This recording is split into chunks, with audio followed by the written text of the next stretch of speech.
A married couple were going out for the evening and called in a teenage babysitter to take care of their 3 children. When she arrived, they told her they probably wouldn't be back until late and that the kids were already asleep, so she needn't disturb them. The babysitter starts doing her homework while awaiting a call from her boyfriend. After a while, the phone rings. She answers it, but hears no one from the other end, just silence. Then whoever it is hangs up.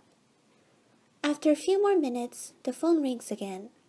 She answers, and this time there's a man on the line who says in a chilling voice, "Have you checked the children?"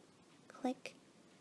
At first, she thinks it might have been the father calling to check up, and he got interrupted, so she decided to ignore it.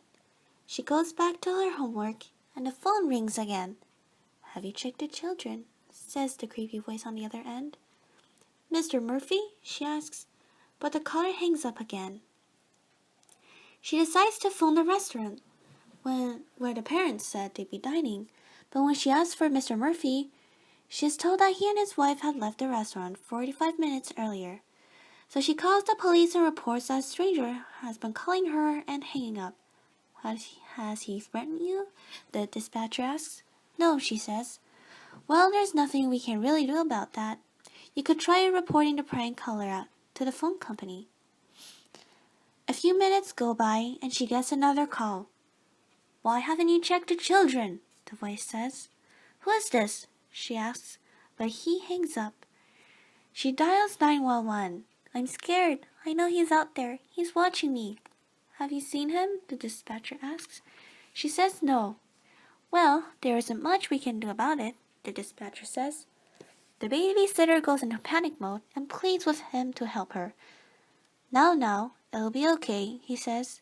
"Give me your number and street address, and if you can keep this guy on the phone for at least a minute, we'll try to trace the call. What was your name again?" "Linda." "Okay, Linda. If he calls back, we'll do our best to trace the call. But just keep calm. Can you do that for me?" "Yes," and hangs up. She decides to turn the lights down so she can see if anyone's outside, and that's when she gets another call. "It's me," the familiar voice says. "Why did you turn the lights down?" "Can you see me?" she asks, panicking. "Yes," he says after a long pause. "Look, you scared me," she says. "I'm shaking. Are you happy? Is that what you wanted?" "No." "Then what you want?" she asks. Another long pause. "Your blood.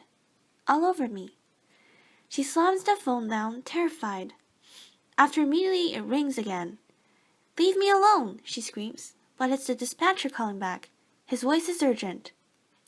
"Linda, we've traced that call. It's coming from another room inside the house. Get out of there. Now!" She tears to the front door, attempting to unlock it and dash outside, only to find the chain at top still latched. In the time it takes her to unhook it, she sees a door open at the top of the stairs. Light streams from the children's bedroom, revealing the profile of a man standing just inside.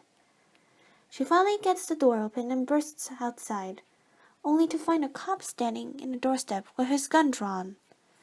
At this point, she's safe, of course, but when they capture the intruder and drag him downstairs in handcuffs, she sees he is covered in blood. Come to find out, all 3 children have all been murdered.